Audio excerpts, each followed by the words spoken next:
Sveiki, dėkoju, kad įsijungėte mano antrąją video pamoką skirtą dešimtokams besiruošiantiems pagrindinio ugdymo pasiekimų patikrinimui. Esu lietuvių kalbos mokytoja ir korepetitorė Viktorija. Ir šią pamoką kviečiu kartu panagrinėti PUP kalbos užduotis, tikrinančias rašybos, morfologijos ir kalbos kultūros žinias. Primenu, kad mano kanale taip pat rasite pamoką, kurioje aptariu PUP struktūrą, vertinimą ir nagrinėju skyrybos užduotis. Tikiu, kad daugelis iš jūsų siekia kuo aukštesnių PUP rezultatų, tad šiandien ir pakalbėkime, kaip surinkti visus taškus minėtose užduotise. Nebeišsiplėsiu su PUP struktūra ir tojau keliausime prie užduočių, kurias atliksime, o kartu pasistengsiu kuo paprasčiau paaiškinti taisykles, kuriomis turėtumėte vadovautis, kad pasirinktumėte teisingai. Na ir pabaigoje apibendrinsiu, ką išmokome. Tik primenu, kad lietuvių kalbos ir literatūros PUP struktūrą sudaro 3 pagrindinės dalis. Už kalbos pažinimo ir vartojimo užduotis skiriami 32 taškai, tačiau jie dalijami iš 2, tad lieka tik 16. Didžiausią įvertinimo dalį sudaro rašinio užduotis, už kurią skiriami net 32 taškai. Tad jeigu jums svarbu sulaukti video pamokos apie rašinį, labai prašau prenumeruoti mano kanalą, jeigu to dar nepadarėte. Šiai video pamokai pasirinkau 2023-2024 mokslo metų antrojo srauto PUP testą. Tad pirmiausia parodysiu užduotis, kurias atliksime. Paprastai rašybos užduotis yra vertinama 10 taškų ir bent man jie atrodo tokia paprasta, kad nusprendžiau aptarti 20 PUP rengėjų sukurtų rašybos testo variantų.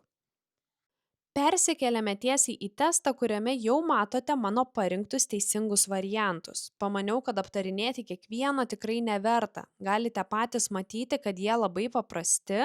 Pavyzdžiui, užtenka suprasti, kad būdvardis jauniausia yra aukščiausiojo laipsnio ir tai parodo priesagą aus po minkštumo ženklo. Tačiau PUP rengėjai sugalvoja tikrai ir pačių baisiausių rašybos variantų. Pavyzdžiui, tokį variantą turim ir čia.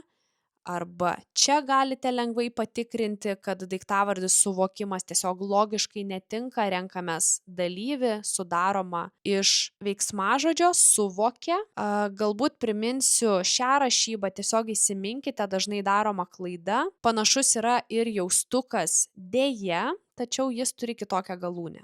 Dėja A, beje E. Abiejų galbūt ir sudėtingiausias čia esantis pasirinkimas, kadangi 2 variantai yra teisingai parašyti, tačiau turime atsižvelgti į gramatiką. Daiktavardis veikėjo turi ir daiktavardžio vienaskaitą ir daugiskaitą, tuomet renkamės abiejų. Kada reikalingas abiejų?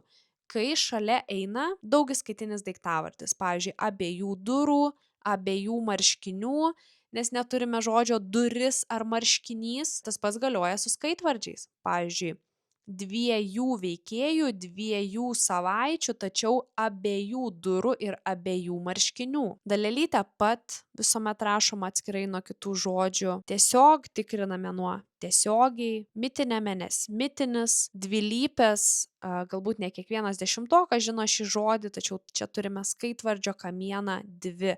Dvilypis yra sudarytas iš 2 dalių. Tai to paties tipo užduotis, tik kitame mano atsitiktinai pasirinktame teste.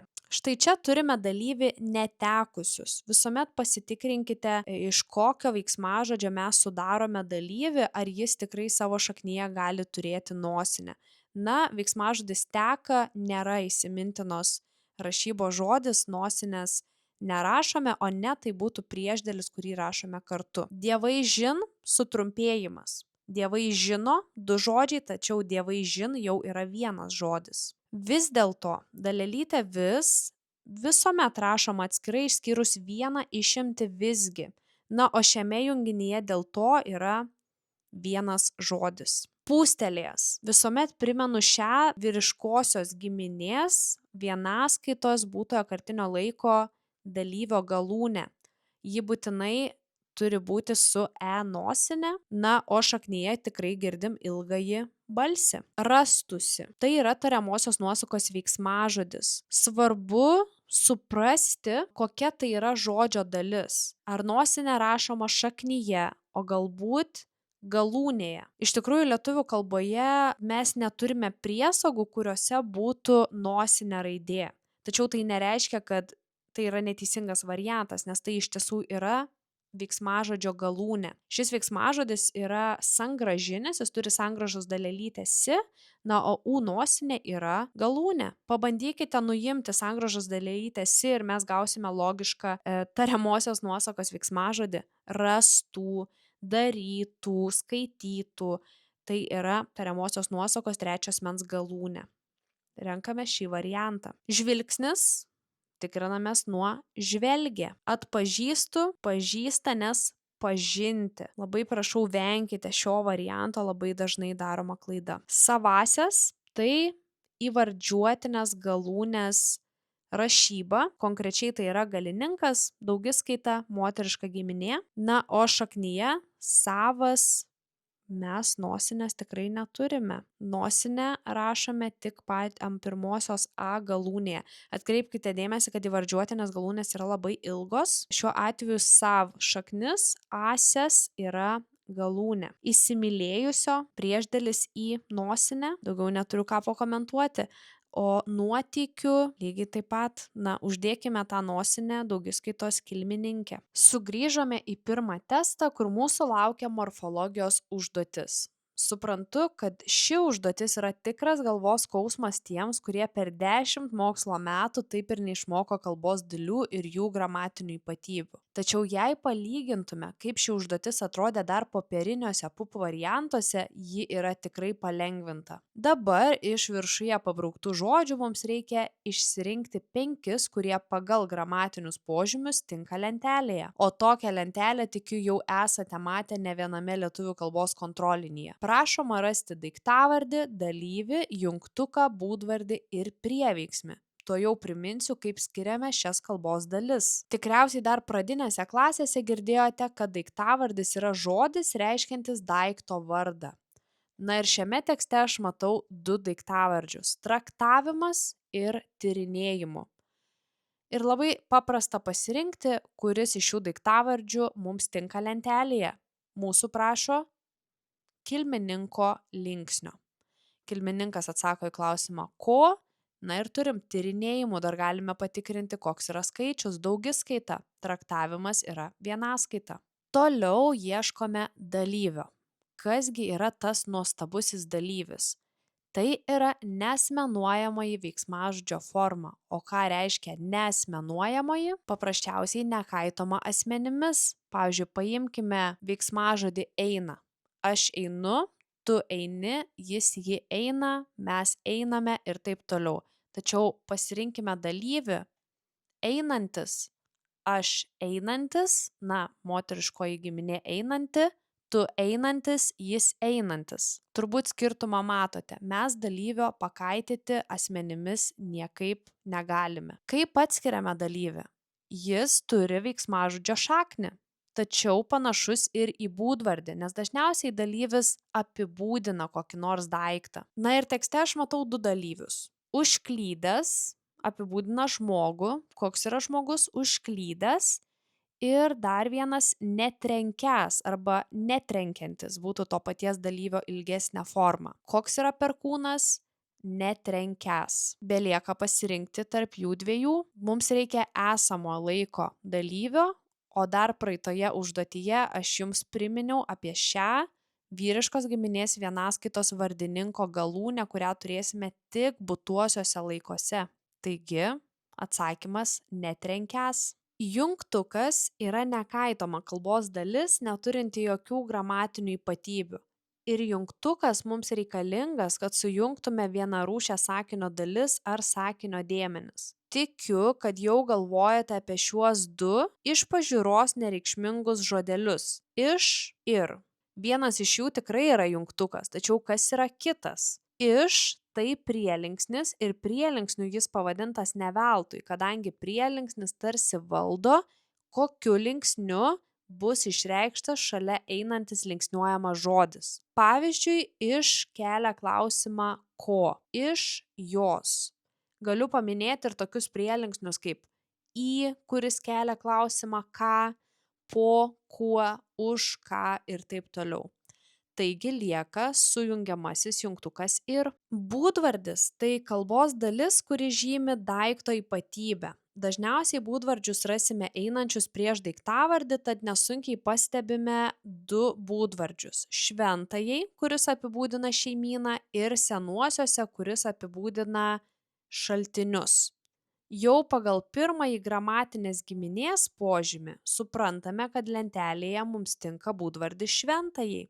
Jis yra moteriškosios giminės vienaskaitos naudininko linksnio kam, nelyginamojo laipsnio ir įvardžiuotinės formos.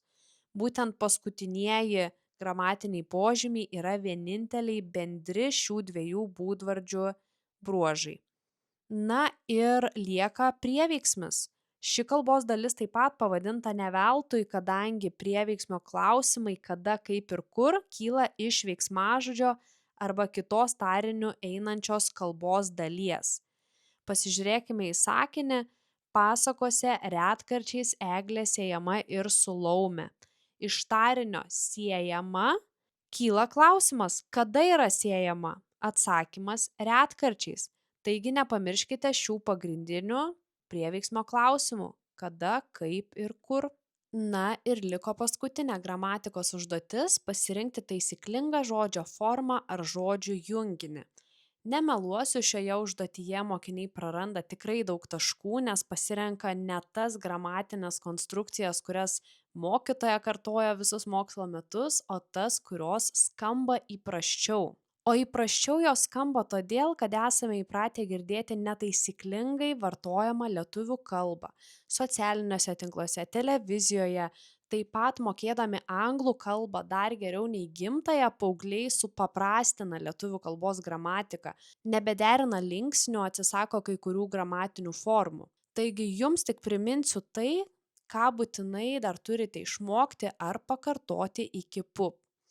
Pirmasis sakinys skamba taip: mokiniai renginyje atstovavo savo miestui, miestų ar miestą.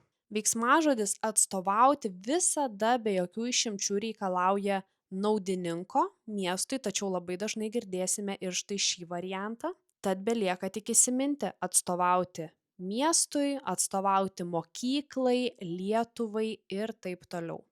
Apibendrinus, apibendrinant ar apibendrindamas noriu padaryti išvadą. Aplinkybėje mums reikalingas pusdalyvis - apibendrindamas.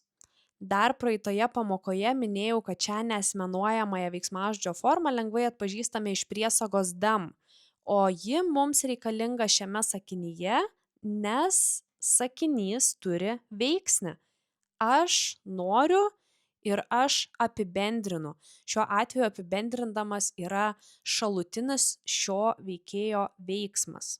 O pusdalyvis apibendrinant gali tikti nebent beasmeniniame sakinyje. Pavyzdžiui, apibendrinant galima daryti išvadą. Beje, šio tipo užduotyje pup rengėjai dažnai įdeda tokius pasirinkimo variantus, kuriuos tiesiog galima lengvai atmesti. Tarp šių trijų pasirinkimo variantų mes turime du padalyvius - apibendrinant ir apibendrinus. O jei jie abu yra padalyviai, pagalvokite logiškai, kuris padalyvis šiame sakinyje yra tinkamas. Atsakymas nei vienas. Tad ir liekame prie pusdalyvio apibendrindamas. Na, o jeigu konspektuojatės, pasižymėkite, kad padalyvį visuomet pažinsite iš jo priesagų ant žyminti esamąjį laiką ir us žyminti būtuosius laikus. Pamiršau paminėti, kad padalyviai neturi galūnės, tad jie ir baigėsi minėtomis priesagomis. Trečias. Bendravimas su kitais moko mus būti jautresnius, jautresnį ar jautresniais. Pažiūrėkime, kokie linksniai siūlomi. Žinau, kad dauguma dešimtokų tikrai pasirinktų įnagininką jautresniais, tačiau dar turime vienaskaitos galininką ir daugiskaitos galininką. Žiūrėkime, su kuo turime derinti būdvardį. Ką moko? Mus. Mus yra įvardis. Daugiskaita galininkas, todėl tokį patį ir renkamės būdvardį. Mus jautresnius. Ketvirtas. Gretimas miškas turtingas ko? Įvairių gyvūnų. Tiesiog prisiminkite, kad būdvardžiai turtingas, dosnus, gausus arba atvirkščiai šykštus reikalauja kilmininko. Pavyzdžiui, turtingas žemių, dosnus pinigų, gausus patarimų, šykštus dovanų ir taip toliau. 5. Kad pasiektumėte tikslą. Čia dar viena taisyklė, kurią tikiu taip pat girdėjote ne kartą. Po kad tikslui reikšti vartojama tik tariamoji nuosaka. Net jei sakinyje nėra jokio veikėjo, reikalinga tariamoji nuosaka. Tad čia galėtų tikti ir kad pasiekčiau tikslą, kad pasiektum tikslą, kad pasiektų, kad pasiektumėte ir taip toliau. Dalyvausime varžybose kartu, o tuo pačiu, o taip pat aplankysime ir patrauklias miesto vietas. Šis sakinys yra susijęs su stiliumi. Tokios konstrukcijos su o yra nevartotinos, jos tiesiog yra perteklinės, o esmei pasakyti užtenka štai šio žodelio kartu. Kartu aplankysime ir patrauklias miesto vietas. 7. Perėję, eidami ar einant per gatvę gali kilti įvairiausių nesusipratimų. Dar kartą pažiūrėkime į antrą sakinį. Čia turėjome veikėją aš, kurį deriname su pusdalyviu. O štai čia mes neturime jokio veikėjo, kurį galėtume derinti nei su pusdalyviu eidami, nei su dalyviu perėję. Taigi ir renkamės einant. Tai yra besmenis sakinys. Einant per gatvę gali kilti įvairiausių nesusipratimų. Na ir galiausiai 8. Vietoj to, kad ruošti pietus, vietoj to, kad ruošus pietus, užuot ruošusi pietus, senelė parašė draugiai laišką. Pats prasčiausias variantas, kuris vis tiek suvilioja mokinius, yra vietoj to, kad ruošti pietus. Ką tik kalbėjome, kad bendratis po kad yra neįmanoma. Vietoj to, kad ruošus, padalyvis taip pat nesuteikia jokio asmeniškumo. Tai yra padalyvis ir nėra suderintas su senele. Juk kokia yra senelė? Ruošusi. Tad ir renkamės užuot ruošusi pietus, senelė parašė draugiai laišką. Paprastai sakant, jei vietoje vieno veiksmo atliekamas kitas, vartokite štai šią konstrukciją užuot plus dalyvis. Primenu, kad pirmoji mūsų atlikta užduotis yra verta 10 taškų, ši užduotis 5 taškų ir paskutinė atlikta užduotis 8 taškų.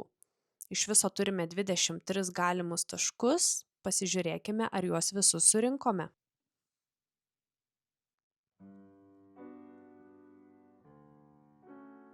Kągi, liko tik apibendrinti ir pasidalinti savo patarimais. Pirmiausia, rinkdamiesi taisyklingą rašybos variantą, suskirstykite žodžius reikšminėmis žodžio dalimis. Įsiminkite priešdėlius, kurie rašomi su nosine raide, įsimintinos rašybos žodžių šaknis, pakartokite veiksmažodžių rašybą, būdingas dalyvių priesagas ir galūnes. Taip pat sutikome ir įvardžiuotinės galūnes, kuriuose rašomos nosinės raidės. Pasikartokite kalbos dalių skiriamuosius bruožus, nekaitomų kalbos dalių klausimus. Pavyzdžiui, pamokoje kalbėjome apie prieveiksmį, kuris dažniausiai atsako į klausimus kaip, kada ir kur, tačiau nesumaišykite, pavyzdžiui, paprasto daiktavardžio vietininko su prieveiksmiu. Galiausiai pamirškite netaisyklingą, kartais mūsų ausiai įprastesnę lietuvių kalbą, kurią girdite kasdieniame gyvenime, ir įsidėmėkite aptartas gramatinės konstrukcijas. Jos pup užduotise dažnai kartojasi. Dažnai pup rengėjai pakeičia sakinį, tačiau taisyklė, kurią turite pritaikyti, lieka ta pati. Taigi, tikiuosi, kad pasinaudosite šiais patarimais, o daugiau video pamokų, kaip sėkmingai ruoštis pup, patalpinsiu savo Contribui platformoje. Kaip tik šį mėnesį skiriu 10-okams, tad su prenumeratoriais pasidalinsiu papildomą medžiagą. Nuorodą rasite video aprašyme. Dėkoju tiems, kurie žiūrėjote šią video pamoką iki pabaigos ir iki kitų susitikimų. Su jumis buvo mokytoja Viktorija.